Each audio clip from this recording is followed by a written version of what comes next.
नमस्कार प्रिय श्रोता बंधुरा राधा कृष्ण विद पियाली चैनेले আমি পিয়ালি আছি। আজকে আপনাদের সাথে ভগবান শ্রীকৃষ্ণের মধুর বাণী তথা শ্রীমদ্ ভগবত গীতা পাঠ করার জন্য। প্রিয় শ্রোতা বন্ধুরা, শ্রীমদ্ ভগবত গীতা পাঠ করে আপনাদেরকে কিন্তু প্রতিদিন শোনাচ্ছি। আপনাদের কেমন লাগছে এই শ্রীমদ্ ভগবত গীতা পাঠ? আপনাদের গুরুত্বপূর্ণ মতামত দিতে একদমই ভুলে যাবেন না প্রিয় শ্রোতা বন্ধুরা। চ্যানেলে যদি প্রথমবার শুনে থাকেন অবশ্যই চ্যানেলটিকে সাবস্ক্রাইব করে দিতে ভুলে যাবেন না। লাইক কমেন্ট শেয়ার করে অবশ্যই পাশে থাকবেন।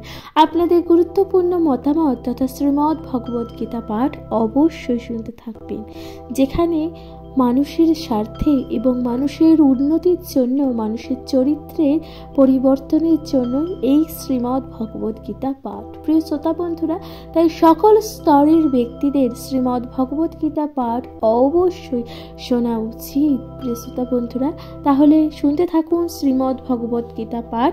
আজকের আলোচ্য বিষয় হচ্ছে সাংখ্যযোগ 39 নং শ্লোক।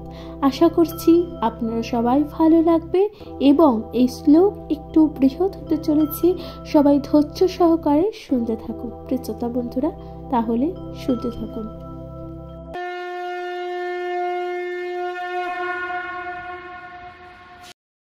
প্রিয় শ্রোতা বন্ধুরা, তাহলে সাংখ্যযোগের 39 নং শ্লোকে কি বলছেন দেখুন।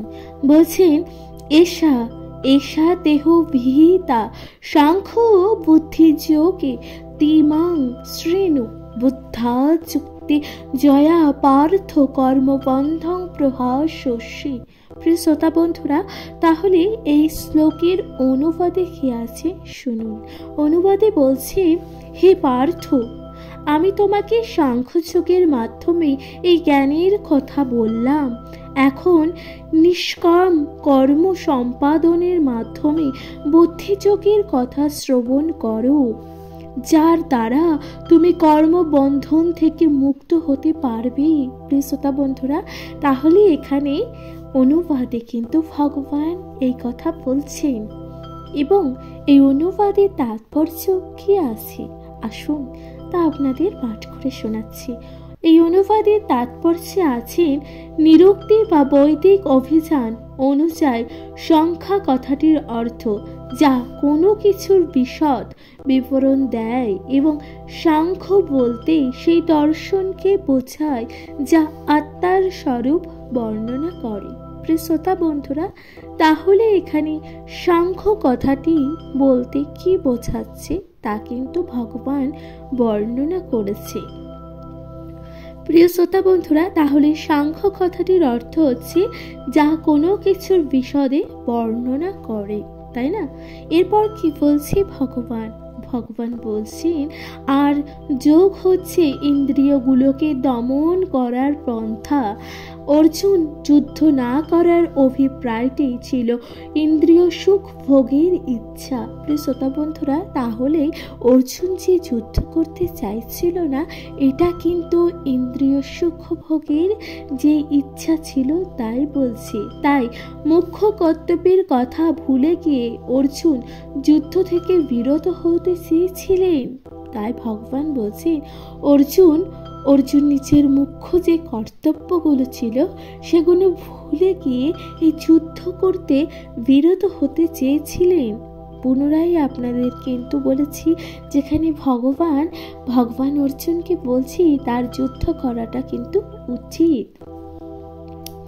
তার মধ্যে কর্তব্যের কথা ভুলে গেলেও অর্জুন যুদ্ধ থেকে বিরত হতে চেয়েছিলেন, কারণ তিনি মনে করেছিলেন আত্মীয় স্বজনদের হত্যা না করে এবং ধৃতরাষ্ট্রের পুত্রাদি এবং তার জ্ঞাতি ভ্রাতাদের জয় করে রাজ্য সুখ ভোগ করার থেকে অহিংসা পথ অবলম্বন করা অধিকতর সুখদায়ক হতো। তাহলে প্রিয় শ্রোতা বন্ধুরা, কি বলছে দেখুন। ভগবান বলছেন যে ধৃতরাষ্ট্রের পুত্রদের এছাড়াও তার জ্ঞাতি ভাইদের হত্যা করতে কিন্তু অর্জুন চাইছিল না এবং তার নিজের আত্মীয় স্বজনদের হত্যা করতে যেতে না হয় সে কারণেই অর্জুন বারংবার এই অহিংসার পথ কিন্তু বেছে নিতে চেয়েছিল এবং এই পথটি অর্জুনের কাছে অত্যন্ত সুখদায়ক ছিল। উভয় ক্ষেত্রেই মূল উদ্দেশ্যটি ছিল ইন্দ্রিয় সুখ ভোগের ইচ্ছা। তাহলে উভয় দিক থেকে যদি বিবেচনা করা হয়, তাহলে উভয় দিক থেকে দেখা যায় এতে কিন্তু ইন্দ্রিয় সুখ ভোগ করার ইচ্ছাই ছিল। প্রিয় শ্রোতা বন্ধুরা, তাদের পরাজিত করে রাজ্য সুখ ভোগ করার এবং আত্মীয় স্বজনদের জীবিত দেখে তাদের সান্নিধ্যে সুখ লাভ করা, উভয় ক্ষেত্রেই তার জ্ঞান ও কর্তব্যের বোধ বিসর্জন দিয়ে ইন্দ্রিয় পতন এবং মুখ্য উদ্দেশ্যই ছিল। প্রিয় শ্রোতা বন্ধুরা, তাহলে কি বলছেন ভগবান, যে তাদের যে জ্ঞান ও কর্তব্যর বিসর্জন দিয়ে সে ইন্দ্রিয় তর্পণই তার মুখ্য উদ্দেশ্য ছিল। শ্রীকৃষ্ণ তাই অর্জুনকে বোঝাতে চেয়েছিলেন তার পিতামহকে হত্যা করলেও তিনি তার পিতামহের আত্মাকে কখনোই বিনাশ করতে পারবেন না। প্রিয় শ্রোতা বন্ধুরা, আগের শ্লোকগুলোতে আমরা অবশ্যই জানতে পেরেছি যে আত্মাকে কিন্তু বিনাশ করা যায় না, শুধুমাত্র। প্রিয় শ্রোতা বন্ধুরা, তাহলে আগের শ্লোকে আমরা জানতে পেরেছি যে আত্মা হচ্ছে অমর এবং আত্মা যা সর্বত্র বিরাজমান, এবং আত্মার আয়তন কতটুকু তা কিন্তু আমরা আগের শ্লোকগুলোতে জানতে পেরেছি। প্রিয় শ্রোতা বন্ধুরা, আত্মার আয়তন যা পরমাণুর মতন হয়, পরমাণুর থেকেও ক্ষুদ্র। সুতরাং প্রিয় শ্রোতা বন্ধুরা, যে মানুষের দেহকে হত্যা করা যায়, কিন্তু তারা আত্মাকে হত্যা করা যায় না। ভগবান শ্রীকৃষ্ণ তাই অর্জুনকে এই উপদেশ বা এই জ্ঞান দিচ্ছিলেন যে তিনি তার পিতামহকে হত্যা করতে পারেন, কিন্তু তার পিতামহের আত্মাকে হত্যা করতে অর্জুন কিন্তু পারবে না। প্রিয় শ্রোতা বন্ধুরা, তাই বলছেন, এবং তিনি ব্যাখ্যা করেছিলেন যে প্রতিটি জীব এবং স্বয়ং ভগবান সনাতন ও স্বতন্ত্র। পূর্বেই এদের সকলের স্বতন্ত্র সত্তা ছিল, বর্তমানেও আছে এবং ভবিষ্যতেও থাকবে। প্রিয় শ্রোতা বন্ধুরা, তাহলে ভগবান কি ব্যাখ্যা করেছেন? ভগবান বলেছেন প্রতিটি জীবই কিন্তু সনাতন ও স্বতন্ত্র, এবং তাদের পূর্বেও অস্তিত্ব ছিল এবং সত্তাও ছিল, বর্তমানেও থাকবে তথা ভবিষ্যতেও তাদের সত্তা বর্তমান থাকবে। কারণ আমরা সকলেই চির শাশ্বত আত্মা। আমরা কেবল বিভিন্নভাবে আমাদের দেহরূপ পোশাকটিকে পরিবর্তন করি, কিন্তু প্রকৃতপক্ষে দেহের বন্ধন থেকে মুক্ত হয়েও পরেও আমরা সেই স্বতন্ত্রতা বর্তমান থাকি। প্রিয় শ্রোতা বন্ধুরা, তাহলে ভগবান আবারও বলছেন, দেখুন ভগবান বলছেন যে মানুষের দেহ, অর্থাৎ মানুষ তার দেহ পরিবর্তন করে, অর্থাৎ আত্মা তার নিজের দেহ পরিবর্তন করে অন্য দেহে রূপান্তরিত হয়। যেমন পোশাক পরিবর্তনের মতন, তথা পোশাক যেমন মানুষ পরিবর্তন করে, ঠিক তেমনি মানুষ এক দেহ থেকে অন্য দেহে পরিবর্তিত হয়। সুতরাং সেই আত্মা যা চির শাশ্বত, এবং আত্মার স্বতন্ত্রতা কিন্তু বর্তমানে থাকে। ভগবান শ্রীকৃষ্ণ আত্মা ও দেহের সম্বন্ধে এই বিশ্লেষণাত্মক স্পষ্ট ব্যাখ্যা প্রদান করেছেন, এবং বিভিন্ন দৃষ্টিভঙ্গির পরিপ্রেক্ষিতে আত্মা ও দেহ সম্বন্ধে এই বিস্তৃত জ্ঞানকে নিরুক্তি অভিধানে সাংখ্য নামে অভিহিত করা হয়েছে। তাহলে সাংখ্য নামে কি অভিহিত করা হয়েছে? ভগবান শ্রীকৃষ্ণই বা কি বলেছেন তা বুঝতে পারছেন প্রিয় শ্রোতা বন্ধুরা। এই সাংখ্যের সঙ্গে নিরীশ্বরবাদী কপিলের সাংখ্য দর্শনের কোনো যোগই নেই। কপিলের সাংখ্য দর্শনের বহু পূর্বেই শ্রীমদ্ ভগবত গীতা বা শ্রীকৃষ্ণের অবতার প্রকৃত কপিল দেব তার মাতা দেবহূতিকে সাংখ্য দর্শনের ব্যাখ্যা করে শোনান। তিনি স্পষ্টভাবে ব্যাখ্যা করে বলেছেন, পুরুষ অথবা পরমেশ্বর ভগবান সক্রিয় এবং প্রকৃতির প্রতি দৃষ্টিপাত করার মাধ্যমে তিনি সৃষ্টি হয়েছে। বেদে এবং ভগবদ গীতায় এই স্বীকৃতি কিন্তু হয়েছে। ভগবদ গীতাও এই কথা কিন্তু রচিত রয়েছে, যা ভগবান বলছেন। এরপর ভগবান কি বলছেন প্রিয় শ্রোতা বন্ধুরা? ভগবান বলছেন, বেদের বর্ণনা সূচিত করেছে ভগবান প্রকৃতির প্রতি দৃষ্টিপাত করার মাধ্যমে প্রকৃতির অসংখ্য পরমাণু সদৃশ আত্মার সঞ্চার করে। অর্থাৎ বেদে এটা বর্ণনা করা আছে যে এই প্রকৃতির ওপরে দৃষ্টি রেখে, মানে প্রকৃতির ওপরে দেখলে আমরা এই বুঝতে পারি যে এই পৃথিবীতে অসংখ্য পরমাণু সদৃশ কিন্তু আত্মার সঞ্চার রয়েছে। জড় জগতে এই সমস্ত আত্মারা ইন্দ্রিয় তৃপ্তির সাধন করার জন্য কর্ম করে চলেছে এবং মায়ার প্রভাবে তারা নিজেদের ভোক্তা বলে মনে করেছে। প্রিয় শ্রোতা বন্ধুরা, এই যে জড় জগৎ অর্থাৎ আমরা যে জগতে বসবাস করি, প্রিয় শ্রোতা বন্ধুরা, এই জগৎ হচ্ছে একমাত্র জড় জগৎ। এই জড় জগতে মানুষ তার নিজের ইন্দ্রিয় তৃপ্ত অর্থাৎ তার নিজের সুখ, তার জীবনের সুখ স্বাচ্ছন্দ্যের জন্য তারা কিন্তু কর্ম করে চলছেন প্রতিনিয়ত এবং অসংখ্য মায়ার বাঁধনে কিন্তু তারা জড়িয়ে যাচ্ছে নিয়মিত। প্রিয় শ্রোতা বন্ধুরা, তাই বলছেন ভগবান, এই মনোবৃত্তির মুক্তির অন্তিম পর্যায়েও বর্তমান থাকে যখন তারা ভগবানের সঙ্গে এক হয়ে যেতে চায়। এটি হচ্ছে মায়ার অন্তিম ফাঁদ বা ইন্দ্রিয় তর্পণের মোহ। আর এভাবেই বহু ইন্দ্রিয় তর্পণকারী জীবন অতিক্রম করার পর একজন মহাত্মা ভগবান শ্রীকৃষ্ণ বাসুদেবের শরণাগত হয়ে পরম সত্যকে উপলব্ধি করতে পারেন।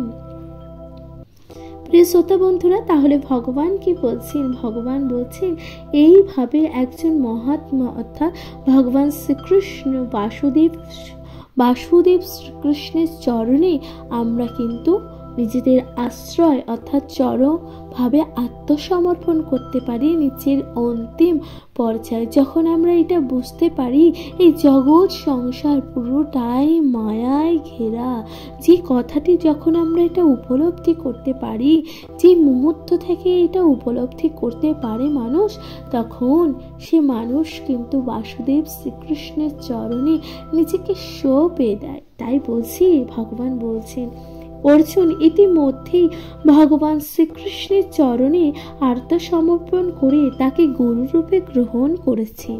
তাই বাসুদেব শ্রীকৃষ্ণ বলছেন, অর্জুন এর মধ্যেই, মানে অর্জুন কিন্তু ভগবানকে নিজের গুরুরূপে স্বীকার করে নিয়েছেন। শিষ্যস্তহ স্বামী মাং তাং প্রপন্ননং, মানে হচ্ছে প্রিয় শ্রোতা বন্ধুরা, ফলস্বরূপ শ্রীকৃষ্ণ এখানে তাকে বুদ্ধিযোগ বা কর্মযোগ অথবা ভগবানের ইন্দ্রিয় তৃপ্তির জন্য ভক্তিযোগ অনুশীলনের পন্থা বর্ণনা করেছেন। প্রিয় শ্রোতা বন্ধুরা, তাহলে অর্জুনকে কিন্তু ভগবান শ্রীকৃষ্ণ এই যে ইন্দ্রিয় তৃপ্তির যোগ বা ভক্তির যে যোগ, তা কিন্তু ভগবান অর্জুনকে বর্ণনা করছেন। প্রিয় শ্রোতা বন্ধুরা, সকলের অন্তিম পরমাত্মা রূপে বিরাজমান ভগবানের সঙ্গে প্রত্যক্ষভাবে যোগ স্থাপন হচ্ছে বুদ্ধিযোগ, বা যা দশম অধ্যায় বা দশম শ্লোকে স্পষ্টভাবে ব্যাখ্যা করা হয়েছে। প্রিয় শ্রোতা বন্ধুরা, তাহলে ভগবান বলছেন, দেখুন, প্রত্যক্ষভাবে যোগ স্থাপনই হচ্ছে বুদ্ধিযোগ, অর্থাৎ নিজের আত্মাকে পরমাত্মার রূপে বিরাজমান যে ভগবানকে প্রত্যক্ষভাবে যদি মানুষ উপলব্ধি করতে পারে, সেটা যখন বুঝতে পারে, সেটা হচ্ছে বুদ্ধিযোগ, যা আমরা দশম অধ্যায় দশম শ্লোকে জানতে পারবো। প্রিয় শ্রোতা বন্ধুরা, এরপর ভগবান বলছেন, কিন্তু ভগভক্তি ব্যতীত সেই রকম যোগাযোগ স্থাপন হয় না। অর্থাৎ ভগবদ গীতার ভক্ত না থাকলে সেই যোগাযোগ কিন্তু স্থাপন হবে না। প্রিয় শ্রোতা বন্ধুরা, তাই যিনি ভগবানের প্রতি প্রাকৃতিক প্রেম ও ভক্তির স্তরে অধিষ্ঠিত, অর্থাৎ যিনি কৃষ্ণ ভাবনাপন্ন এবং তিনি ভগবানের বিশেষ কৃপার এই বুদ্ধিযোগের স্তর লাভ করে। অর্থাৎ শ্রোতা বন্ধুরা কি বলছেন? ভগবান বলছেন যিনি ভগবানকে প্রাকৃতিক অর্থাৎ ভগবানকে অন্তর থেকে ভালোবাসেন এবং ভগবানের শ্রীর চরণে নিজেকে বিলিয়ে দেয়, যে কৃষ্ণ ভাবাপন্ন অর্থাৎ কৃষ্ণের জ্ঞান, কৃষ্ণের কথা ভাবনার মাধ্যমে নিজেকে ফুটিয়ে তোলে, সেই ব্যক্তি কিন্তু এই বিশেষ কৃপা লাভ করতে সক্ষম। প্রিয় শ্রোতা বন্ধুরা, তাই ভগবান বলছেন যারা প্রীতিপূর্বক সর্বদা ভগবত সেবায় নিয়োজিত, কেবল তাদেরই তিনি প্রেম ও ভক্তির শুদ্ধ জ্ঞান প্রদান করেন। এভাবে ভগবত ভক্ত সহজে চির আনন্দময় ভগবানের রাজ্যে তার কাছে পৌঁছাতে পারেন। শ্রোতা বন্ধুরা, তাহলে দেখতে পাচ্ছেন ভগবান শ্রীকৃষ্ণ কি বলছেন? ভগবান বলছেন তিনি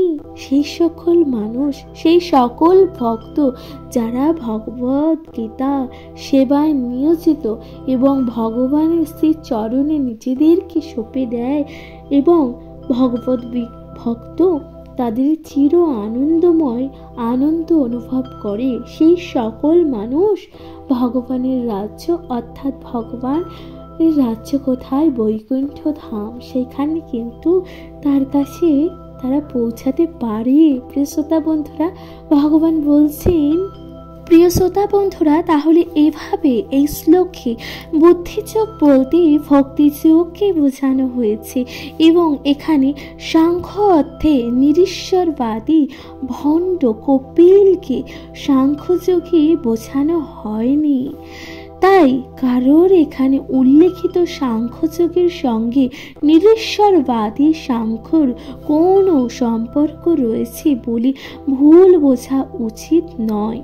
আর তাছাড়া ভগবান শ্রীকৃষ্ণ যে সময় ভগবত গীতা বলেছিলেন তখন সেই দর্শনের কোনো প্রভাবই কিন্তু ছিল না। এই সময় ভগবত গীতা, সুতরাং এই ধরনের নাস্তিক কল্পনা প্রসূত দর্শনের উল্লেখ করার কোনো প্রয়োজন নেই। শ্রীকৃষ্ণ তাই ছিলেন না। ভগবানের অবতার কপিল দেব প্রকৃত সাংখ্য দর্শন শ্রীমদ্ ভগবত গীতাতে ব্যাখ্যা করে গেছেন, কিন্তু এখানে আলোচিত বিষয়বস্তুর সঙ্গে তার কোনো যোগই নেই। সাংখ্য বলতে এখানে দেহ ও আত্মার বিশ্লেষণাত্মক বিবরণের কথাই বলা হয়েছে। তাহলে প্রিয় শ্রোতা বন্ধুরা, সাংখ্য বলতে এখানে কিন্তু দেহ এবং আত্মার যে বিশ্লেষণ, তাকেই কিন্তু এখানে সাংখ্য বলা হয়েছে। ভগবান শ্রীকৃষ্ণ এখানে অর্জুনকে আত্মার স্বরূপ সম্বন্ধে বিশ্লেষণ করে শোনালেন। ভগবান কিন্তু অর্জুনকে আত্মার ব্যাখ্যা বা আত্মার বিশ্লেষণ সম্বন্ধে শোনালেন, যাতে তিনি বুদ্ধিযোগ বা ভক্তিযোগের স্তরে উন্নত হতে পারেন। প্রকৃতপক্ষে ভগবান শ্রীকৃষ্ণের সাংখ্যের সঙ্গে ভগবত গীতার বর্ণিত ভগবান কপিল দেবের সাংখ্যের মধ্যে কোনো প্রভেদ নেই, কারণ উভয় সাংখ্যই হচ্ছে ভক্তিযোগ। শ্রোতা বন্ধুরা, তাহলে উভয় সাংখ্যই হচ্ছে ভক্তিযোগ। তাই ভগবান শ্রীকৃষ্ণ বলেছেন যে অল্প বুদ্ধি সম্পূর্ণ মানুষেরা কেবল সাংখ্যযোগ ও ভক্তিযোগের ভিন্ন বলে মনে হয়। তাহলে প্রিয় শ্রোতা বন্ধুরা, ভগবান শ্রীকৃষ্ণ বলেছেন অল্প বুদ্ধি সম্পূর্ণ যে সকল মানুষেরা রয়েছে তারা এই সাংখ্যযোগ ভক্তিযোগের ভিন্ন বলে মনে করে, তাই না? এবং তারা কিন্তু নাস্তিক প্রকৃতির হয়। ভগবান যেটা বলছেন, ভগবান কি বলছেন দেখুন, সাংখ্যযোগ পৃথক বল প্রবোদন্তি ন পণ্ডিতা, অর্থাৎ নাস্তিক কপিলের সাংখ্যযোগের সঙ্গে ভক্তিযোগের অবশ্যই কোনো সম্পর্ক নেই। তবুও ভগবদ্গীতায় নাস্তিক সাংখ্য যোগের উল্লেখ করা হয়েছে বলে কিছু বুদ্ধিহীন লোক দাবি করে থাকে। প্রিয় শ্রোতা বন্ধুরা, তাহলে কি বলছেন দেখুন, ভগবদ্গীতার সাথে কিন্তু নাস্তিক যে কপিলের সেই সাংখ্যযোগের কোনো উল্লেখ নেই। তা কিন্তু ভগবদ্গীতা সম্পূর্ণ আলাদা, এবং ভগবদ্গীতাতে কিন্তু আত্মার সম্বন্ধে এবং আত্মা যা অমর সেই কথাগুলো কিন্তু ভগবদ্গীতাতে বলা হচ্ছে। তাই সকলের জানা উচিত যে বুদ্ধিযোগের অর্থ হচ্ছে কৃষ্ণ ভাবনা পণ্যময় পরম আনন্দ এবং ভক্তি সহকারে ভগবানের সেবা করা। প্রিয় শ্রোতা বন্ধুরা, তাই এই বুদ্ধিযোগের অর্থ হচ্ছে কি কৃষ্ণের ভাব, কৃষ্ণকে ভালোবাসতে হবে এবং কৃষ্ণের মগ্ন হয়ে পরম আনন্দ এবং ভক্তি সহকারে ভগবানের সেবা নিজেকে মত্ত রাখতে হবে। ভগবানের তৃপ্তি সাধন করার জন্য কেউ যখন কর্ম স্পর্ধন করে, তা যতই কষ্টকর হোক না কেন, বুদ্ধিযোগের মাধ্যমে সাধন করার ফলে তিনি সর্বদাই অপ্রাকৃতিক আনন্দে মগ্ন থাকেন। শ্রোতা বন্ধুরা, ভগবানের সেবা যারা করেন সেই সেবাতে যদি কষ্ট হয় তাহলেও সেই ব্যক্তি কিন্তু নিজের অন্তরে এক পরম আনন্দ অনুভব করে। তাই বলছেন ভগবানের কৃপার প্রভাবে এই ধরনের অপ্রাকৃতিক কার্যকলাপের ফলে স্বতঃস্ফূর্তভাবে অপ্রাকৃতিক অনুভূতির স্বাদ পাওয়া যায় এবং কোনো রকম বাহ্যিক প্রচেষ্টা ছাড়াই হৃদয়ের দিব্য জ্ঞানের প্রকাশ হয় এবং এভাবে তিনি মুক্তি লাভ করে পূর্ণতা প্রাপ্ত পায়। শ্রোতা বন্ধুরা, তাহলে বুঝতে পারছেন ভগবান বলছেন কোনো রকম বাহ্যিক প্রচেষ্টা ছাড়াই হৃদয়ের কিন্তু এক দিব্য জ্ঞানের প্রকাশ পায় এবং তিনি মুক্তি লাভের পূর্ণতা পান। কৃষ্ণ ভাবনার কর্ম ও সকাম কর্ম, বিশেষ করে পারিবারিক ও জাগতিক সুখ লাভের উদ্দেশ্যে ইন্দ্রিয় তর্পণ, এই দুটির মধ্যে যথেষ্ট প্রভেদ রয়েছে।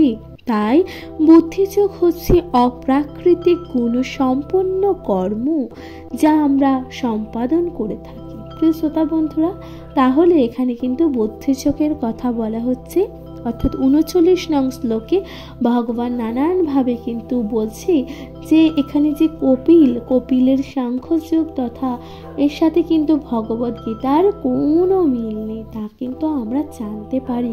এবং ভগবদ্গীতার যে প্রিয় শ্রোতা বন্ধুরা, তাহলে 39 নং শ্লোকে কিন্তু আমরা জানতে পারি যে আত্মা সে এক পরমাণুর কণার মতন।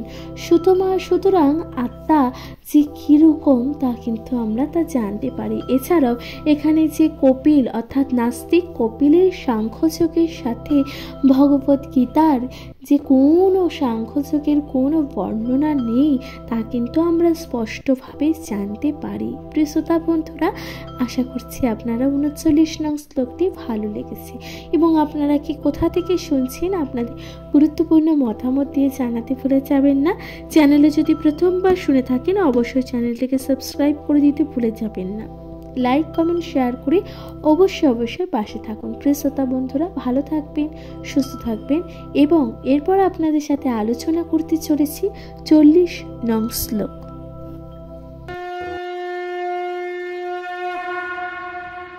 নমস্কার প্রিয় শ্রোতা বন্ধুরা, তাহলে সাংখ্যযোগের 40 নং শ্লোকে কি বলছেন দেখুন।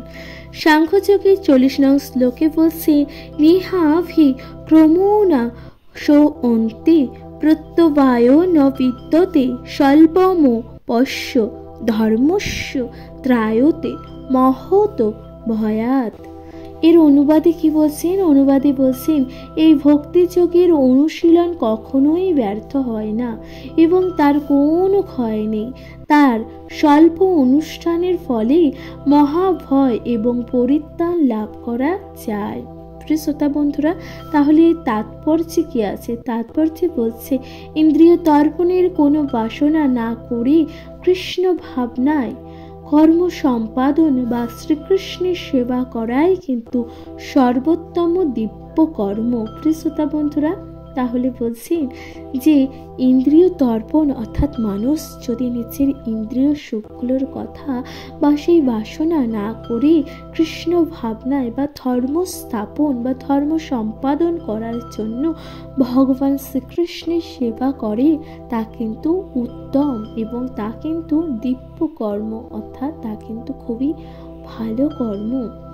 কেউ যদি অল্প পরিমাণে ভগবানের সেবা করতে শুরু করে, অর্থাৎ কোনো মানুষ তার নিজের সামর্থ্য অনুযায়ী ভগবানের অল্প অল্প করে সেবা করতে শুরু করে, নিজের ভগবানকে যতটুকু দেওয়ার সে তার নিজের সাধ্য অনুযায়ী ভগবানের সেবা করে, তাতেও কিন্তু কোনো ক্ষতি নেই, ভগবান তাই বলছে। এবং সেই স্বল্প সেবা কোনো অবস্থাতে কিন্তু বিফলে যায় না। অর্থাৎ ভগবান বলছেন, আপনি যদি নাই বা পারেন আপনি সেই রকম জাঁক জমক আয়োজন করতে, ভগবানকে আপনি নিজের সামর্থ্য অনুযায়ী পুজো করতে চান, তাহলে কিন্তু ভগবান তাতেই সন্তুষ্ট। সুতরাং জড়জাগতিক স্তরে অনুষ্ঠিত কার্যকলাপ সুসম্পন্ন না করতে পারলে ব্যর্থতায় পর্যবসিত হয়, কিন্তু কৃষ্ণ ভাবনায় সেবা সুসম্পন্ন না হলেও বিফলে যায় না। সুতরাং এই যে জড় জাগতিক জায়গায় যে সকল কর্মকাজ হয় তা কিন্তু যদি না করতে পারে, তাহলে কিন্তু সে কার্যকলাপ সুসম্পন্ন না হলে ব্যর্থ হয়। কিন্তু যারা কৃষ্ণ ভাবনায় নিজেদেরকে ডুবিয়ে রাখে, তারা যদি সেই কর্ম যদি সুসফল না করতে পারে, তাহলে কিন্তু তা বিফলেও যায় না, তা সুফল চিরস্থায়ী হয়ে থাকে। তাই ভগবান বলছেন, তাই এই ধরনের কর্ম একেবারে যে শুরু হয়েছে সে তার কৃষ্ণ ভাবনার কর্ম সম্পূর্ণ করতে না পারলে ক্ষতি নেই। কৃষ্ণ ভাবনার 1% কার্যকলাপ স্থায়ী ফল প্রদান করে, ফলে পরবর্তী 2% থেকে শুরু করা যায়। শ্রোতা বন্ধুরা, যারা কৃষ্ণ ভাবনায় নিজেদেরকে নিয়োজিত করে তাদের 1% কার্যকলাপ কিন্তু স্থায়ী এবং ফলদায়ী হয়। 2% থেকে শুরু করা যায়, কিন্তু জড় জাগতিক কার্যকলাপ এর ক্ষেত্রে 1% সফলতা ছাড়া কিন্তু কোনো লাভ নেই। কিন্তু এই যে জড় জাগতিক যেই সংখ্যা রয়েছে সেখানে 1% অর্থাৎ আপনাকে কিন্তু জয়লাভ করতেই হবে, এছাড়া আপনার কাছে কিন্তু কোনো লাভ নেই। অজামিল কৃষ্ণ ভাবনার সামান্য কিছু কর্তব্য কর্ম সম্পাদন করেছিলেন, কিন্তু অন্তিমে ভগবানের কৃপায় তিনি 100% সুফল লাভ করেছেন। শ্রোতা বন্ধুরা, এই সম্পর্কে শ্রীমদ্ ভগবত গীতায় সুন্দরভাবে শ্লোকে যা বর্ণিত আছে। শ্লোকে কি বলছেন দেখুন, ভগবত গীতার যে শ্লোক আছে তাতে বলছে যে তক্তাং স্বধর্ম চরণা অম্বুজ হরে হরে ভজন্য পক্কয়ত পতে তত্ত্ব ইয়দি যত্র কা বার ভদ্র ভূত মুখ্য কিং কং বার্থ আপ্ত অভো যতাং স্বধর্ম তা। শ্রোতা বন্ধুরা, তাহলে কি বলছেন? ভগবান বলছেন, যদি কেউ তার স্বীয় কর্তব্য কর্ম ত্যাগ করে, ভগবানের সেই চরণাম্বুজের সেবা করে এবং সেই ভগবত সেবা সম্পূর্ণ না করে অধঃপতিত হয়, তাতে ক্ষতি কি? আর যদি কেউ এই জড় জাগতিক সমস্ত কর্তব্য কর্ম সুসম্পন্ন করে, তাতেই বা লাভ কি? শ্রোতা বন্ধুরা, দেখুন কি বলছেন ভগবান বলছেন, কিংবা যেমন খ্রিস্ট ধর্মীরা বলে থাকেন, কোনো মানুষ সমগ্র পৃথিবী লাভ করেও যদি তার শাশ্বত আত্মাকে হারিয়ে ফেলে, তবে কি লাভ? জড় দেহের বিনাশের সঙ্গে সঙ্গে সব রকম জড় জাগতিক প্রচেষ্টা এবং সেই সমস্ত প্রচেষ্টা লব্ধ ফল সমূহের কিন্তু বিনাশ ঘটে। অর্থাৎ কোনো মানুষ যদি তার নিজের দেহ ত্যাগ করে, তার সেই জড় জাগতিক যা সকল প্রচেষ্টা ছিল, সেই প্রচেষ্টার সাথে সাথে তার কিন্তু সকল ফল সমূহের বিনাশও ঘটে। কিন্তু কৃষ্ণ ভাবনায় ভগবানের সেবায় নিয়োজিত মানুষ এমনকি দেহের বিনাশও হলেও ভগবান আবার ভগবানের সেবা করবার সুযোগ পায়। প্রিয় শ্রোতা বন্ধুরা, তাহলে যারা কৃষ্ণ ভক্ত, যারা কৃষ্ণকে নিজের জীবনে সকল কিছু দিয়েছেন, সকলভাবে নিজের জীবনে কৃষ্ণকেই স্থান দিয়েছেন, তারা যদি মৃত্যু হয়, তারা আবার শ্রীকৃষ্ণের শ্রী চরণে স্থান পাবেন এবং শ্রীকৃষ্ণকে সেভাবেই কিন্তু পুজো করার সুযোগ পাবেন, অর্থাৎ ভগবানকে সেভাবেই সেবা করতে তারা পারবেন। প্রিয় শ্রোতা বন্ধুরা, অন্তত পক্ষে সে আবার নিশ্চিতভাবে মনুষ্য জন্ম প্রাপ্ত হবার সুযোগ লাভ করে। সৎ ব্রাহ্মণ অথবা বিত্তশালী সম্ভ্রান্ত পরিবারে জন্ম লাভ করে সে উন্নত সাধন করার সুযোগ পায়। অর্থাৎ সে ব্যক্তি সৎ ব্রাহ্মণ কিংবা কোনো বিত্তশালী অর্থাৎ কোনো ধনী সম্ভ্রান্ত পরিবারে জন্মলাভ করে সে উন্নতি সাধন করতে সুযোগ পাবে। কৃষ্ণ ভাবনাময় কর্মে আত্মনিয়োগ করায় সেটি অতুলনীয় বৈশিষ্ট্য থাকবে। তাহলে প্রিয় শ্রোতা বন্ধুরা, 40 নং শ্লোকে আমরা এটা জানতে পারি, যারা কৃষ্ণ সেবায় নিজেদেরকে নিয়োজিত রাখবেন, যারা বাসুদেব শ্রীকৃষ্ণকে নিজের যতটুকু সামর্থ্য ঠিক ততটুকু দিয়ে ভগবানের সেবা করবে, সেই সকল ব্যক্তি কিন্তু ভগবানের সেই চরণে স্থান পান এবং তাদের কর্ম, তাদের সেইটুকু প্রচেষ্টা কিন্তু ব্যর্থ হয় না। অর্থাৎ ভগবান কিন্তু সকল ভক্তের সকল সেবাই কিন্তু গ্রহণ করে। প্রিয় শ্রোতা বন্ধুরা, তা আমরা 40 নং শ্লোকে জানতে পারি। এরপর আপনাদের সাথে আলোচনা করতে চলেছি 41 নং শ্লোক, যেখানে ভগবান কি বলছেন দেখুন।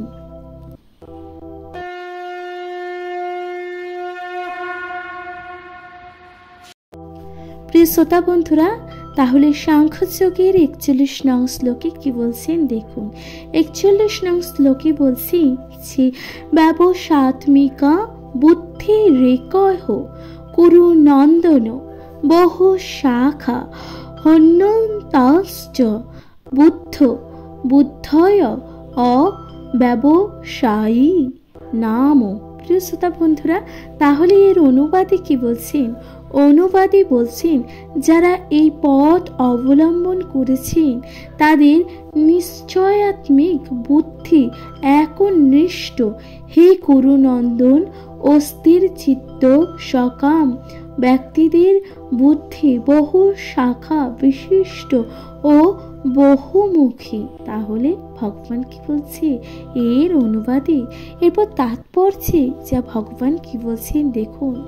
ভগবান বলছেন, কৃষ্ণ ভাবনার মাধ্যমে কেবল জীবনের সর্বোচ্চ স্তরে উন্নতি হওয়া যায়। এই দৃঢ় বিশ্বাসকে বলা হয় ব্যবস্মাত্মিক বুদ্ধি। শ্রী চৈতন্যামৃতাতে বলা হয়েছে যে শ্রী চৈতন্য চরিতামৃতে কি বলছে দেখুন। বলছে যে শ্রদ্ধা অর্থাৎ শব্দে বিশ্বাস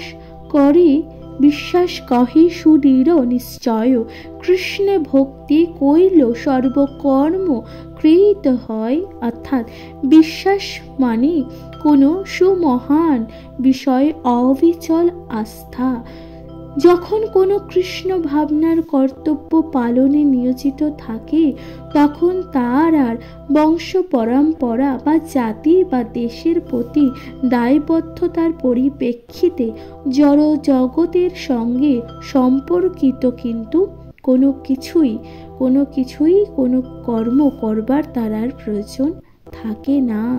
প্রিয় শ্রোতা বন্ধুরা, তাই ভগবান বলছেন, যারা যারা কৃষ্ণ ভাবনায় নিয়োজিত থাকে তাদের কিন্তু জাতি ধর্ম বা কোনো কিছু করার প্রতি তাদের কিন্তু কোনো দায়বদ্ধ থাকে না। সকাম কর্ম হচ্ছে পূর্ববর্তী ভালো মন্দ কর্মের ফল অনুসারে সম্পাদিত কার্যকলাপ, অর্থাৎ সকাম কর্ম হচ্ছে যারা পূর্বে ভালো কাজ করে এসেছেন সেই কর্মের ভালো সম্পাদন বা কার্যকলাপকে বলেছেন। কৃষ্ণ ভাবনার উন্মেষ হলো আর ভালো ফলের জন্য আলাদাভাবে কর্ম করার প্রয়াসের প্রয়োজন হয় না। কৃষ্ণ ভাবনার যার মনে উন্মেষ হয় তাকে আলাদা করে ভালো কাজ করার প্রয়োজন হয় না। কৃষ্ণ ভাবনায় স্থিত হলে সমস্ত কার্যকলাপ ভালো মন্দের দ্বন্দ্বের প্রভাব থেকে মুক্ত হবার ফলে পরম স্তরে সাধিত হয়। জড় জাগতিক ভাবনার থেকে অব্যাহতি লাভ কৃষ্ণ ভাবনার সর্বোচ্চ প্রাপ্তি, অর্থাৎ জড় জাগতিক যে ভাবনা থাকে তার থেকে অব্যাহতি লাভই হচ্ছে কৃষ্ণ ভাবনার সর্বোচ্চ প্রাপ্তি। কৃষ্ণ ভাবনার বিকাশ হতে থাকলে স্বাভাবিকভাবে এই স্তরে উপনীত হওয়া যায়। কৃষ্ণ ভাবনার কোনো ব্যক্তির নিশ্চয়াত্মিক কৃষ্ণ ভক্তির ভিত্তি হচ্ছে জ্ঞান। বাসুদেব সর্বমিতি স মহাত্ম সদুর্লভ, একজন কৃষ্ণ ভাবনাময় ব্যক্তি দুর্লভ মহাত্ম। যিনি জানেন বাসুদেব বা শ্রীকৃষ্ণ সমস্ত কারণের মূল। গাছের গোড়ায় জল দিতে থাকলে জল দিলে যেমন স্বাভাবিকভাবে পাতা ও শাখা প্রশাখা সমূহে জলে সঞ্চারিত হয়, তেমনি কৃষ্ণ ভাবনাময় কর্মের মাধ্যমে নিজের প্রতি, পরিবারের প্রতি, সমাজের প্রতি, দেশের প্রতি, মানবতা আদি সকলের উদ্দেশ্যে পরম সেবা সাধিত হয়। অর্থাৎ যে সকল মানুষ কৃষ্ণ ভাবনায় নিজেদেরকে নিয়োজিত রাখে, কৃষ্ণ ভাবনা নিজেদেরকে সাধিত রাখে, তারা কিন্তু সমাজের প্রতি, দেশের প্রতি, মানবতা অর্থাৎ আদি সকলের উদ্দেশ্যই তারা কিন্তু পরম সেবা সাধিত করে। প্রিয় শ্রোতা বন্ধুরা, শ্রীকৃষ্ণের সুযোগ্য প্রতিনিধি সদ্গুরুর সুদক্ষ তত্ত্বাবধানে কেবল অভিযোগ পরম সুস্পষ্টভাবে সাধিত হয়। তিনি তার শিষ্যের মনোভাব বুঝতে পারেন এবং সেই অনুযায়ী তিনি তাকে ভগবানের সেবায় নিয়োজিত করেন। তাই কৃষ্ণ ভাবনার উন্নতি সাধন করতে হলে দৃঢ়তার সঙ্গে অনুশীলন করতে হবে এবং ভগবানের প্রতিনিধি গুরুদেবের নির্দেশ শিরোধার্য করে এবং তাকে আদেশের জীবনের একমাত্র কর্তব্য বলেই তা পালন করতে হবে। শ্রীল বিশ্বনাথ চক্রবর্তী ঠাকুর শ্রী গুরু বৈশিষ্ট্যকে বলেছেন, যেখানে প্রিয় শ্রোতা বন্ধুরা এখানে একটি শ্লোক আছে যা শ্রীল বিশ্বনাথ চক্রবর্তী ঠাকুরকে বলেছেন। দেখুন কি বলছেন এখানে, যস্য প্রসাদ ভগবত প্রসাদ যস্য প্রসাদাপন্ন গতি কুত অপি ধার্যং বস্তুস্য যত্র স্ত্রী সন্ধগ্ন বন্দে গুরু শ্রী চরণা বিন্দম। প্রিয় শ্রোতা বন্ধুরা, তাহলে এখানে বলছেন গুরুদেব সন্তুষ্ট হলে ভগবানও সন্তুষ্ট হয় এবং গুরুদেবকে সন্তুষ্ট না করতে পারলে কখনোই ভগবত ভক্তি লাভ করা যায় না। তাই ত্রিসন্ধ্যায় আমি আমার পরমার্থরূপ গুরুদেব কীর্তি সমূহের ধ্যান করি, স্তব করি এবং তার শ্রী চরণাবিন্দের বন্দনা করি। প্রিয় শ্রোতা বন্ধুরা, তাহলে ভগবান বলছেন আগে গুরুকে সন্তুষ্ট করুন। কারণ গুরু যদি সন্তুষ্ট হয়, আপনার গুরু যদি সন্তুষ্ট হয় তাহলে ভগবানও সন্তুষ্ট হবে। সুতরাং ত্রিসন্ধ্যায় আমরা গুরুর কীর্তি সমূহ এবং ধ্যান করব, স্তব করব। প্রিয় শ্রোতা বন্ধুরা, দেহাত্মা বুদ্ধি পরিত্যাগ পূর্বক ও যথার্থ আত্মতত্ত্ব জ্ঞানের ভিত্তিতে সকাম কর্মে ইন্দ্রিয় তৃপ্তির সমস্ত উদ্দেশ্য পরিহার করে কেবল তত্ত্ব জ্ঞান ভাবেই নয়, উপরন্তু পূর্ণরূপেই তার আচরণ করার মাধ্যমে সমগ্র প্রক্রিয়াটি সাধিত হয়। যার মন স্থির নয়, সে নানা রকম সকাম কর্মের দ্বারা বিক্ষিপ্ত হয়ে পড়ে। প্রিয় শ্রোতা বন্ধুরা, তাহলে বলছি দেখুন এখানে 41 নং শ্লোকে বলছি, আগে নিজের গুরুকে সেবা করুন, নিজের গুরুর প্রতি সন্তুষ্ট করুন, এবং যারা ভগবান শ্রীকৃষ্ণের চরণ পেতে চান তারা কিন্তু নিজের গুরুর দ্বারা নির্দিষ্ট সেই পথে চললেই তারা কিন্তু ভগবান শ্রীকৃষ্ণের চরণ লাভ করতে পারবে। তাহলে আমরা 41 নং শ্লোকে তা জানতে পারি।